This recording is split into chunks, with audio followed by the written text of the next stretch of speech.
allô? Allô, amen, amen. Alors nous sommes arrivés au moment où nous allons écouter le Seigneur vous parler. Raison pour laquelle je vais inviter son esclave, Ibn Méniquez, de venir encore nous encourager ce soir par rapport à la parole que Dieu lui a donnée. Car toutefois Dieu nous parle, nous devons être attentifs seulement. Les seuls que le Seigneur lui soit glorifié comme pendant qu'il va encore ouvrir sa bouche. Que le bien-aimé Dieu vous bénisse. Sois béni. Alléluia. Compagnon de Rose, bonsoir, bonsoir, peuple de Dieu. Bonsoir, bonsoir. La foi est là. Allez, arrive. On est prêt. On est prêt à manger. Amen, amen, amen, amen, On amen. est prêt à aller au paradis. Alléluia. On est prêt. On est prêt à mettre le carburant pour aller au paradis. Amen. C'est que la prière. On a besoin du carburant du paradis. Amen. Alléluia. Alors nous sommes à la station d'essence. Donc là, aujourd'hui, l'Éternel a envoyé vraiment, je veux dire, carburant spécial. Amen. Pour charger vraiment les tanks de quelqu'un ce matin. Amen. Et ce soir plutôt. Alors, nous sommes là encore ce soir. Attends, on va se confier au Seigneur. Amen. Je vais aller très vite, il ne sait pas pourquoi. Je confie ce moment au Seigneur. Amen. Amen. Père éternel, Dieu d'Abraham, Dieu d'Isaac, Dieu de Jacob, l'éternel des armées, le Dieu d'éternité, le garant de nos vies, celui qui veille et qui gouverne nos vies. Père, toi qui nous appelles à la repentance, nous sommes venus encore, Seigneur mon Dieu, nous confions en toi, entre tes mains, afin de nous donner la parole, mon Dieu, qui va encore réveiller notre conscience et que nous pourrons marcher sur le chemin de l'éternité que tu nous as préparé pour pouvoir, mon Dieu, y passer, mon Dieu, notre éternité plus proche de toi, Seigneur. Nous sommes là encore ce moment parce que nous avons soif de toi. Alors parle à nos âmes, Seigneur, instruis-nous encore ce soir parce que nous voulons écouter ta parole. Bénis encore ces paroles, que ces paroles soient consacrées, mon Dieu, par l'onction, mon Dieu, des prophètes, afin d'édifier la foi, notre foi, Seigneur. Merci encore pour ce moment, au nom suprême de Jésus-Christ. Amen. Amen. Amen. Amen. Soyez bénis, mes peuple de Dieu. Alléluia. Je suis dans la joie de me retrouver encore ce soir. Amen. Amen. Amen. Alors, nous sommes toujours dans notre volet de notre message de Jonas. Comme bien aimé, comme c'est un message très important, j'avais prévu de continuer ce message, mais Dieu me fait grâce encore de pouvoir continuer à nous donner encore la révélation. Aujourd'hui, nous allons continuer toujours dans ce même texte, le même volet de Jonas, le message de Jonas, qui est l'image de l'évangile à nos jours. Amen.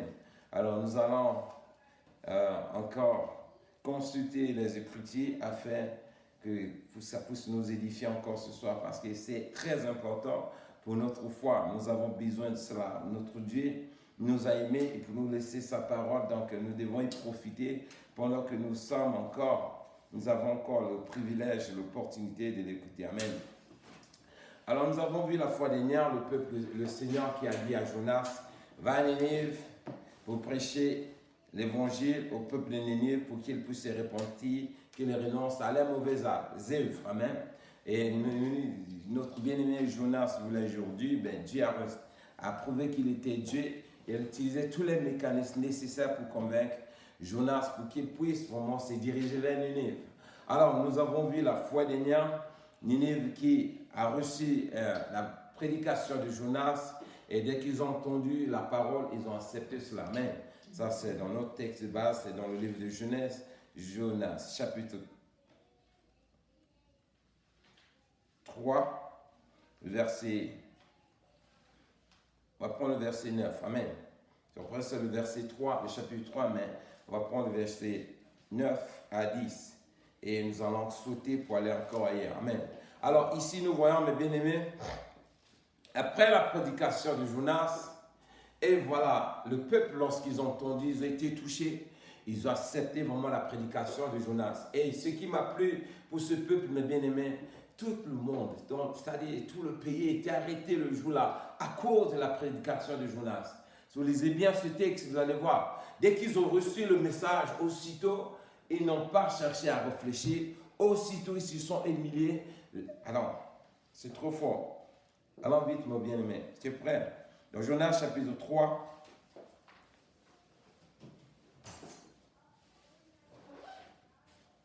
revenons un peu vers le verset 4. Amen. La parole du Seigneur nous dit ceci. Jonas fit d'abord dans la ville une journée de marche. Il cria et disait. Et encore 48 jours, et Ninive est détruite. Les gens de Ninive crient à Dieu et ils publièrent un jeûne et se revêtirent des sacs depuis le plus grand jusqu'au plus petit. Amen. Et verset 6, écoutez bien. La chose parvient au roi de Ninive. Il se leva de son trône, ôta son manteau, se couvrit d'un sac et s'assit sous le centre. Et il fit faire dans Ninive cette publication. Par ordre du roi et de ses grands, que les hommes, les bêtes, les bœufs, les brebis ne goûtent rien, ne pèsent point et ne boivent point d'eau. Amen. Et verset 8, que les hommes et les bêtes soient couverts de sacs, qu'ils crient à Dieu avec force et qu'ils reviennent tout de leur mauvaise voie et des actes de violence dans leur maison, dans les mains sont coupables. Amen. Ici, mes bien-aimés, regardez bien. Dès que Jonas a commencé à passer dans la rue, publier ce passage et disons, le message, la lumière, c'est très fort, a commencé à publier le message de l'évangile à tout le peuple. Et voilà, lorsque le peuple a pris cette nouvelle, aussitôt, chaque maison, mes bien-aimés, chaque maison, c'est-à-dire du plus grand jusqu'au plus petit, des animaux comme le bétail, tout ce qui est en eux, le jour-là, tout le monde s'est mis à assimiler devant le Seigneur. Vous voyez ça, mes bien-aimés?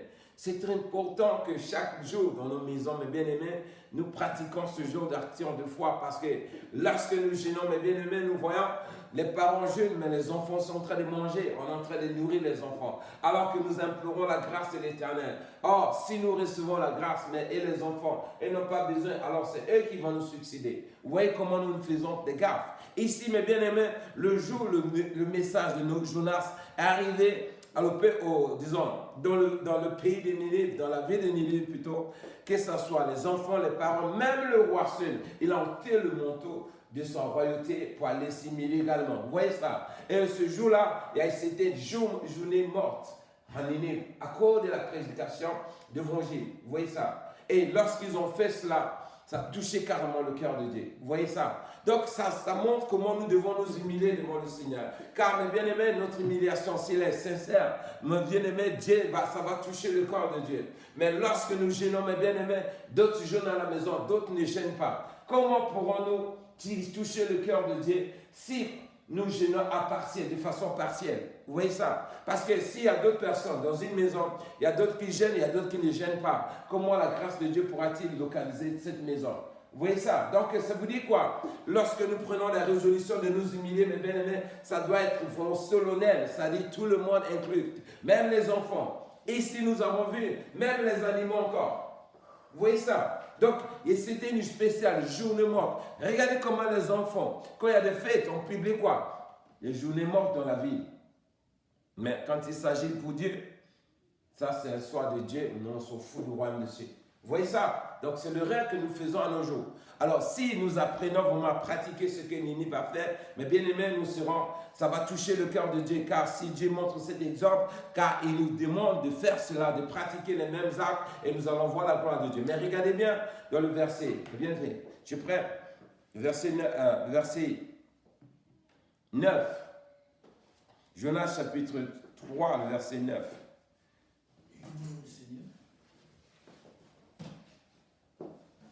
Après le jeûne, versets 9 à 10. Je lis au nom du Seigneur, Jonas 3, à partir du verset 9 au verset 10. C'est la voix. Qui sait si Dieu ne reviendra pas et ne se repentira pas, et s'il ne renoncera à son ardente colère, en sorte que nous ne périssons point. Dieu vit qu'ils agissaient ainsi et qu'ils revenaient de leur mauvaise voie. Alors Dieu se repentit du mal qu'il avait résolu de leur faire.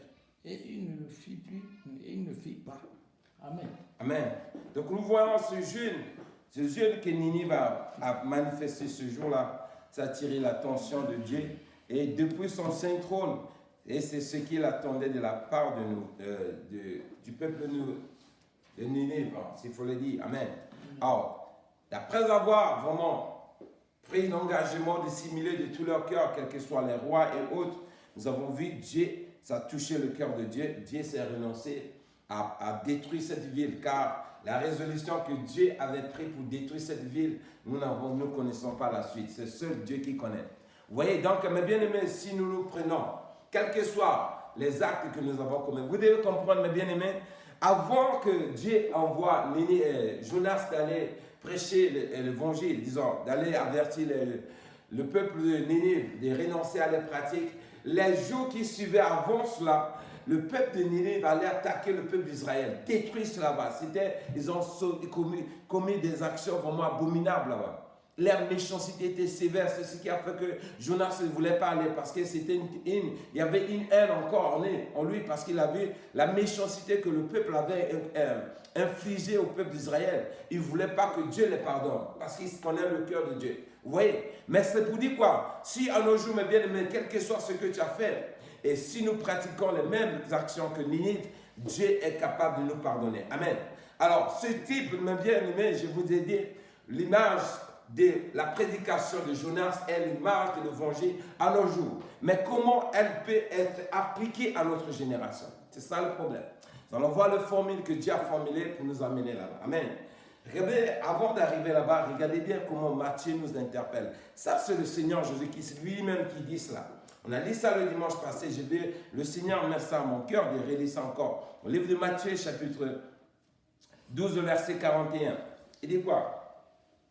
Les hommes de Ninive s'élèveront au jour du jugement avec cette génération et la condamnera parce qu'ils se sont repentis à la prédication de Jonas. Et voici ici, il y a plusieurs Jonas. Amen. Ça vous dit quoi? Si Jésus-Christ est venu répéter l'acte que Jonas a fait, et Jonas a fait à Ninive, ça veut dire que ça continue. Ça, c'est aux évangiles, dans le livre de Matthieu. Ça, c'est Jésus-Christ qui parle lui-même. Après avoir refusé le miracle que le peuple et les Juifs demandaient au Seigneur de faire un miracle, ils ont dit, il n'y aura pas un autre miracle. Ça veut dire quoi? C'est pas dire que ce que le Seigneur disait, mais bien aimé, c'est pas pour dire qu'il n'y avait pas d'autre miracle. Parce qu'après cela, Jésus a guéri les malades, il a fait beaucoup de choses. Mais le miracle qu'il parlait, c'était le miracle de la conversion, de l'être humain, c'est-à-dire en dehors de la repentance. Pour qu'une âme soit sauvée, au-delà de ça, il n'y a pas un miracle plus grand que ça. La plus grande miracle que l'homme peut obtenir dans ce monde, c'est de voir son âme être sauvée. Oui, parce que c'est un miracle que Dieu a fait pour sauver la vie de chacun de nous. Parce que imagine, on est mort, on est rempli de péché. Et puis Dieu, là, il est en haut, pour s'approcher de lui, il faut que tu sois saint. Il a envoyé Dieu commandement, on a violé ça. Mais comment faire pour arriver vers ce Dieu-là? C'est l'équation-là que Dieu a conjuguée par le Seigneur Jésus. Il va dire, vous demandez un miracle, mais il y a déjà un miracle qui est déjà fait. Ça y est là pour vous, pour repentir. Vous revenez de vos mauvaises voies. Dieu va vous pardonner et vous retirez le royaume de cieux. Mais qu'est-ce que l'homme fait aujourd'hui? Nous courons maintenant derrière le temple. Nous courons derrière les noms de gens pour s'approcher de ce Dieu. Amen. Regardez bien comment le formule que Dieu a fait. Pendant que je méditais la parole, j'essayais de comprendre mieux pourquoi la prédication du Seigneur Jésus. Mais le Saint-Esprit m'a fait la grâce. Écoutez bien comment il nous donne les passages qu'il va nous donner. Regardez bien ce que Dieu a dit au notre Père Abraham. Dans le livre de Genèse, chapitre 12, le verset 7 à 9. Pas simple, prends d'abord, après tu écris. Alors, pour gagner le temps. Jonas et Genèse, chapitre 12, verset 7 à 9. Regardez bien comment, et suivez bien cela, parce que c'est très important. Ça dit, ça c'est notre, ça c'est le formule, c'est ça. Le formule que Dieu a créé, le formule que Dieu a créé pour amener un miracle, pour nous accorder le miracle, pour que nous arrivions à la conversion et s'approcher de Dieu. Regardez bien ce que Dieu va faire dans la vie de notre Père Abraham, dans le livre de Genèse, chapitre 7, verset 9. Genèse, je lis au nom du Seigneur, Genèse 12, hein? Ouais. 7 à verset 7 à 9. Ok, au nom du Seigneur.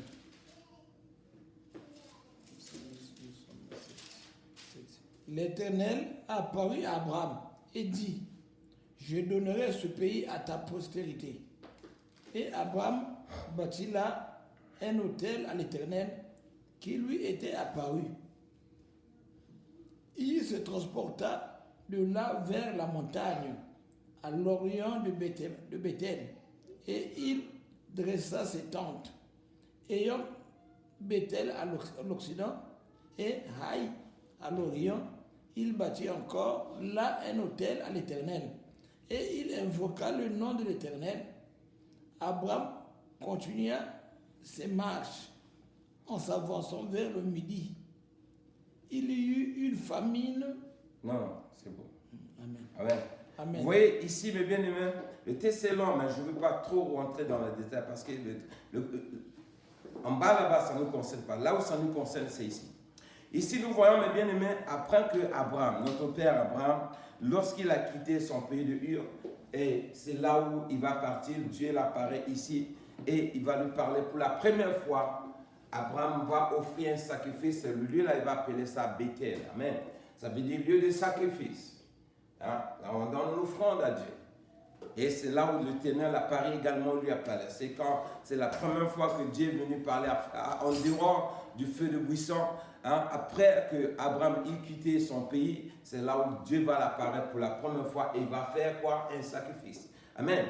Alors, ce sacrifice est symbolique, mes bien-aimés. Nous voyons ce lieu-là de Bethel, retenez bien ça, c'est très important jusqu'à nos jours.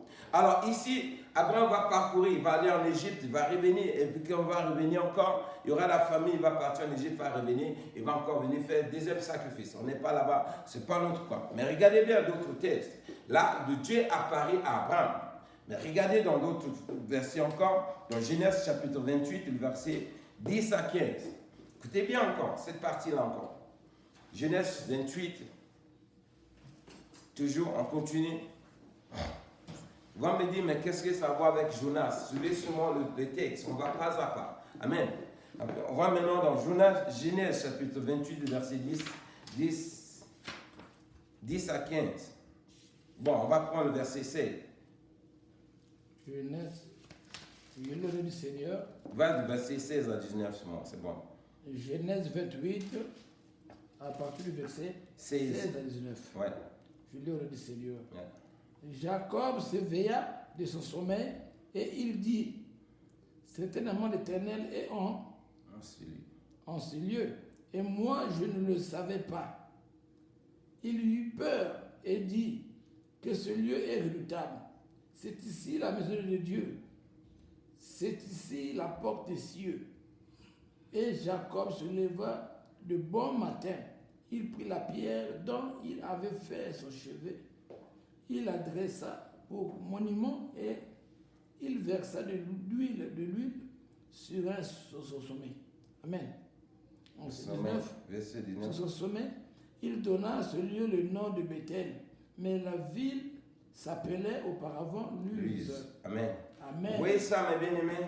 Ici, Jacob, lorsqu'il partait, il fouillait son frère en allant vers... on allait de l'autre côté et voilà, la nuit va arriver et il va prendre, disons, il va se reposer. En dormant, bien aimé, il va prendre une pierre où il va faire son oreiller et voilà, pendant la nuit, il dort, il voit les anges qui montent au ciel. Il fait les navettes entre le ciel et la terre. Amen.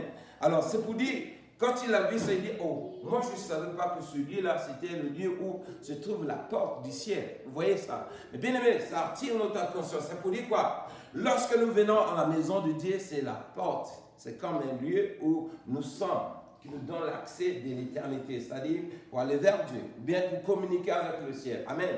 Ici, donc notre bien-aimé, quand il va encore faire quoi? Il va nommer encore, faire l'autel et faire le sacrifice, et il donne encore le même nom, quoi? Bethel. Alors, Abraham là-bas a fait le sacrifice, et il a donné le nom Bethel. Amen. Vous voyez ça? Donc, ça veut dire quoi? Chaque fois qu'un homme de Dieu, un serviteur de Dieu faisaient un sacrifice à l'époque, c'est-à-dire d'Abraham à Jacob, ils avaient toujours la référence du nom Bethel, la maison de Dieu, la maison de l'Éternel, la porte du ciel, la porte du ciel. Mais à nos jours, mes bien-aimés, où se trouve notre porte du ciel? À nos jours, s'il faut faire référence à rapport à nos serviteurs, car nous avons vu la prédication de Jonas, il vient nous prêcher de la repentance. Oui, nous nous sommes repentis. Est-ce que vraiment nous nous repentons sincèrement? Alors que lorsqu'on vient s'assimiler devant Dieu, dans la maison de Dieu, c'est là où on trouve la porte du ciel. Quand on voit bien, mes bien-aimés, notre génération, c'est la dernière génération avant le venu du Seigneur. Alors, s'il faut analyser la manière dont nous vivons, est-ce que notre génération a une différence entre les deux précédentes générations qui sont passées avant nous? Quand on examine la génération d'Abraham jusqu'à le niveau des déportements, de la déportation et de la déportation jusqu'au Seigneur Jésus, quand tu vois la manière, ces trois générations-là, on essaie de comparer, mes bien-aimés, nous sommes la plus pire génération, alors que c'est nous qui devons être encore plus proches de Dieu, malgré la grâce que nous avons au Seigneur Jésus. Alors, c'est vous dire quoi? Notre adoration n'est pas encore à terre dans le lieu où ça doit être. Pourquoi? Parce que nous ne cherchons pas Dieu maintenant, nous cherchons Bethel. Nous cherchons Bethel, mais nous ne cherchons pas Dieu. Nous venons à la maison de Dieu parce que nous voulons recevoir de la part de Dieu les bénédictions qui tombent dans sa maison. Mais nous ne cherchons pas à connaître ce Dieu-là, alors que c'est lui qui nous ouvre la porte du ciel. Amen. Alors, donc, cette parole nous interpelle tous, mes bien-aimés, de revoir notre adoration, notre repentance. Parce que si elle n'est pas sincère, nous courons un danger, mes bien-aimés. Parce que nous avons vu d'Abraham, lorsqu'il posait l'acte de sacrifice, aussitôt, Dieu s'est manifesté. Amen. Et Dieu a créé le sacrifice. Pourquoi? Parce que c'était sincère. Il marchait en communion avec ce Dieu-là. Mais regardez combien de fois nous venons vers Dieu, nous l'adorons, nous c'est même la manifestation de la présence de Dieu au milieu de nous, ça ne se manifeste pas. Vous voyez ça? Ça veut dire que Dieu n'a pas encore agréé notre adoration parce qu'elle n'est pas saine. Nous avons vu la manière dont nous répondons n'est même pas à l'image de l'attente de notre Dieu, car nous avons vu lorsque le peuple de Ninive a publié ce sujet solennel, c'est-à-dire du peuple plus grand jusqu'au plus petit, aussitôt ça a touché le cœur de Dieu, Dieu a changé son avis. Amen. Alors nous avons, tout rien n'est pas encore tard, mais ce que Dieu demande de nos vies, mes bien-aimés, notre bien-aimé Amos, il va nous dire ce qu'il faut faire. Amen. Amos, c'est ça, on appelle ça Amos. Amos en English. En français, Amos. Et regardez ce que notre bien-aimé Amos nous dit. Pourquoi nous n'avons pas la manifestation de la puissance de Dieu? Ce que nous cherchons, mes bien-aimés, ça n'a rien à voir avec ce qui est en train d'attendre de nos vies, de notre part. Amos, chapitre 5, le verset 4 à 6. Amos, chapitre 5. Écoutez ce qu'il va nous dire, ce que Dieu lui avait parlé. Amos, chapitre 5, le verset 4 à 6. C'est long. Ouais.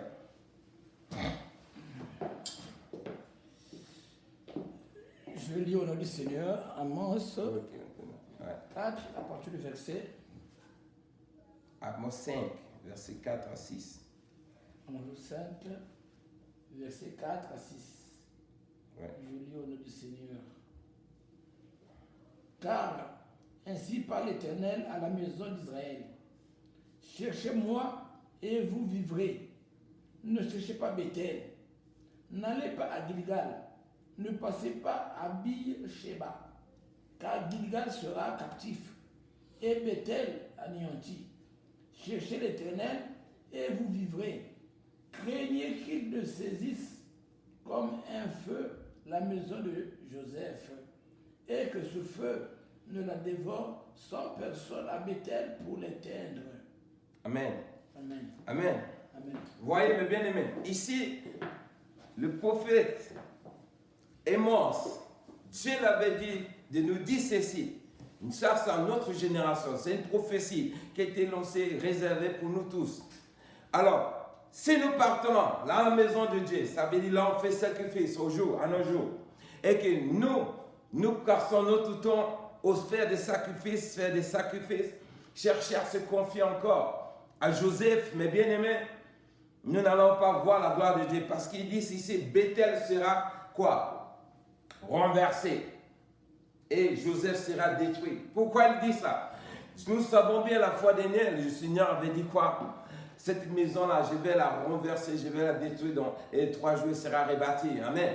Alors, le temple que nous partons chercher la face de Dieu, mes bien-aimés, ce n'est pas Dieu, mes bien-aimés. Nous voyons aujourd'hui, le peuple cherche plutôt à adorer Dieu par les sacrifices dans la maison de Dieu, mais ne cherche pas à connaître ce Dieu-là. C'est ce que l'adoration que cette génération-là est en train de chercher, la manière est en train d'adorer ce Dieu.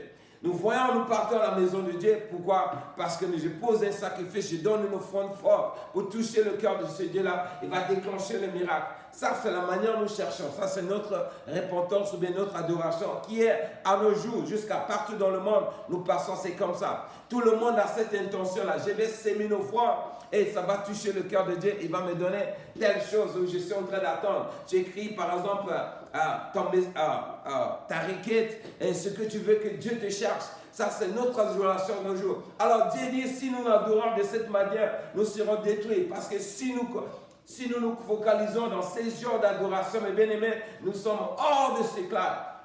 Amen. Alors, ici, mes bien-aimés, notre bien-aimé Amos, il nous met attention parce qu'il dit, Bethel que nous cherchons, c'est le lieu de sacrifice, oui. Mais si nous nous appuyons sur cela, mes bien-aimés, nous n'arrivons pas à voir ce Dieu-là. Pourquoi? Parce que la repentance dans la maison de Dieu, ça ne suffit pas. C'est parce qu'il va toucher le cœur de Dieu pour qu'il nous ouvre la porte du ciel, la voie du ciel, et que la faveur de Dieu soit avec nous. Pourquoi? Parce que, regardez bien, et s'il dit Joseph, il dit dans le verset 6, il dit, cherchez l'Éternel et vous vivrez. Craignez qu'il ne saisisse comme le feu la maison de Joseph. Amen. Bien aimé, quand j'ai lisé et médité cette parole, j'ai vu le nom de Joseph là, c'est un nom grand. Amen. J'ai vu Joseph, mes bien-aimés, il a vraiment un rôle très, très, très important pour nous tous. Là-bas, nous avons vu Abraham, notre père Abraham, qui va s'aimer, poser l'offrande. Et Jacob vient aussi, il fait la même chose. À la maison de Bethel. Ici, la parole de Dieu nous dit Bethel sera détruit. Il ajoute en bas Joseph également. Regardez bien l'importance que Joseph, le nom de Joseph a. Vous devez comprendre. C'est Joseph qui va faire ce sacrifice, aller en Israël, en Égypte. Il va bâtir une nation. Hein? À cause de lui, il y a un peuple qui va naître là-bas. Il va porter tout le fardeau des 12 tribus d'Israël grâce à son sacrifice. Même Joseph va sortir, c'est lui-là que le Seigneur Jésus-Christ va naître par lui, par son canal. L'ange va dire, Joseph, ne révise pas Marie, car l'enfant qu'il porte, l'enfant-là est rempli du Saint-Esprit. C'est le même Joseph-là qui va préparer la venue de qui? Le Seigneur Jésus-Christ. Amen. Et regardez bien, Jésus va venir, il va prêcher maintenant l'évangile qui est aujourd'hui Nénive, que Jonas prêchait dans Nénive. L'évangile de la repentance. Amen. Jésus va venir prêcher à tout le monde de se repentir, hein, que le royaume de Dieu est proche. Et Jésus va mourir. Hein, qui va enlever le corps de Jésus à la croix? C'est le même Joseph, un autre Joseph d'Arimathée. C'est lui qui va faire descendre le corps de Joseph et de Jésus-Christ au tombeau.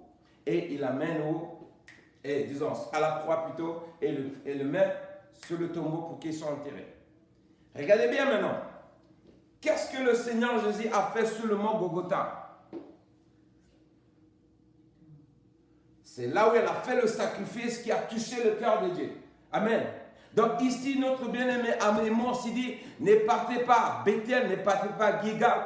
Nous devons partir au mont Golgotha. C'est là où notre sacrifice a été fait Alors, comment nous allons partir là-bas, mes bien-aimés? Avec une repentance sincère quand nous humilions sur la croix du Seigneur Jésus. Son sang qui a coulé, c'est ça qui efface notre condamnation, mes bien-aimés. Alors, si nous cherchons Dieu de cette manière, c'est ça qui va nous ouvrir la porte du ciel. Amen. Alors, si nous sommes en train de continuer de gauche à droite en cherchant à s'aimer les offrandes de gauche à droite, ça c'est comme ça, des divers, mes bien-aimés. Mais ce qui est important pour nous, c'est la croix, le message de la croix que Jésus a prêché sur le mont Golgotha. Alors, c'est là où se trouve notre lieu où nous devons aller chercher Dieu. Amen. Parce que si nous partons à Gilgal, mes bien-aimés, ça c'est déjà passé. Mais notre lieu, hein, on doit chercher Dieu, c'est à travers maintenant la mort de Jésus-Christ qui est mort sur le mont Golgotha. Et c'est là où son sang qui va nous laver, c'est là où le sang du Seigneur va nous purifier et c'est là où nous serons justifiés. Amen. Et si nous gardons ces témoignages de la repentance permanente, mes bien-aimés, la porte du ciel nous sera ouverte. Amen. Alors pendant que je faisais les recherches, selon les recherches, ils ont dit, c'est là où même l'autre là, Adam était enterré. Mais les Juifs n'ont pas voulu mettre ça là-bas. Ils n'ont pas pu nous mettre ça là-bas. Parce qu'on appelait ça lieu de crâne. Lieu de crâne, lieu de crime. C'est-à-dire tout ce qui est crime, tous nos crimes, c'est là-bas ça a été crucifié. Toute personne qui commettait un crime, c'est là-bas il partait être exécuté. Si devant Dieu, le crime que nous avons commis, si nous voulons voir nos crimes être effacés devant Dieu, c'est là-bas nous devons partir, sur la croix que le Seigneur a fait, le sacrifice que le Seigneur a fait. Ça, c'est l'adoration, ça, c'est notre adoration à nos jours, que beaucoup d'entre nous, à notre génération, n'arrivent pas vraiment à pratiquer comme se doit. Si nous nous repentons d'une manière sincère, nous sommes attachés au Seigneur, mes bien-aimés, notre adoration sera parfaite. Dieu a agréé cela. Donc, la parole attire notre attention et nous oriente. Ça dit quoi? La prédication de Jonas nous oriente vers la mort et la résurrection du Seigneur. Notre adoration doit être attachée par le prix que le Seigneur fait afin que nous soyons agréés devant notre, et pour que notre adoration soit agréée devant notre Dieu. Amen. Donc, nous voyons, mes bien-aimés, Joseph est l'image. Le Joseph que j'ai dit, c'est l'image de notre père Abraham et de l'autre là, Jacob. Notre Joseph, le rôle qu'il a joué, c'est de nous orienter vers cette adoration, dans le lieu de notre sacrifice. Amen. Donc, mes bien-aimés, c'est une révélation que chacun doit vraiment prendre au sérieux parce que nous cherchons l'éternité. Personne ne peut vivre, n'a envie d'aller passer, disons, son éternité à l'enfer. Voilà pourquoi nous devons comprendre les Écritures et orienter notre adoration là où ça doit être. Et la manière dont nous l'adorons, mes bien-aimés, nous devons chercher plutôt la face de Dieu, non pas chercher à s'aimer encore des offrandes qui vont nous amener. Parce que l'argent que nous s'aimons, nous déposons à la maison de Dieu, ne doit pas nous ouvrir la porte du ciel. C'est juste complémentaire, ça c'est les œuvres. Mais notre vraie adoration, c'est de chercher la face de Dieu d'une manière digne, telle qu'il nous a recommandé à l'image du peuple de Nénive. Et nous allons voir la voie du ciel, c'est-à-dire le ciel nous sera ouvert et la puissance du Saint-Esprit va nous accompagner. Nous allons voir chaque fois que nous ouvrons la bouche, Dieu va créer notre adoration. Amen. Donc c'est un peu ce qu'on avait à partager ce soir et que vraiment chacun de nous puisse vraiment essayer un peu de revoir sa manière. Il est en train d'adorer. Il y a des textes qui sont un peu nombreux que je devais ajouter, mais j'ai essayé de sauter cela. Mais nous devons comprendre, mes bien-aimés, notre adoration est désormais orientée vers le sacrifice que le Seigneur fait à la croix. C'est ce qui est notre lieu de Bethel à nos jours. Amen. Donc, c'est un peu ce qu'on avait à partager. Que Dieu nous bénisse encore ce soir et que cette parole vraiment puisse encore toucher quelqu'un. Si ça n'a pas été placé comme ce doit, que Dieu vienne révéler ce qui est caché derrière. Amen. Seigneur notre Dieu, Seigneur notre Père, je me tiens encore ce soir devant toi pour bénir ton Seigneur parce que tu es Dieu merveilleux. Merci encore pour ta parole que tu nous donnes encore, Seigneur mon Dieu, comme mon Dieu, l'instruction, mon Dieu, et nous orienter vers, mon Dieu, la source, mon Dieu, de notre adoration à nos jours, Seigneur. Merci encore, Seigneur Jésus-Christ, mon Dieu, pour tous les serviteurs que tu as utilisés, Père, afin de préparer ta venue dans ce monde, Père, et que tu puisses te livrer à la croix pour nous accorder l'accès de l'éternité. Alors que ces paroles, Père éternel, viennent encore, Seigneur mon Dieu, nous révéler encore, Seigneur mon Dieu, le but de ce message, Père, et le fond de ce message, et que chacun puisse, mon Dieu, mon roi, recevoir, mon Dieu, ces paroles telles que tu nous as données, afin de nous éclairer et nous accorder, mon Dieu, la grâce qui pourra nous permettre de marcher selon les voies à laquelle tu nous as appelés. Père, nous voulons marcher à l'image de la repentance du peuple de Ninive. Alors, fais-nous grâce, mon Dieu, afin que nos pas, Seigneur, puissent emboîter ce pas, Yahweh, parce que notre désir, c'est de voir ta gloire, Seigneur, et passer l'éternité au plus proche de toi. Merci pour ces paroles, Père, que tu nous accordes ce soir. Au nom suprême de Jésus-Christ, Amen. Amen, amen. Amen.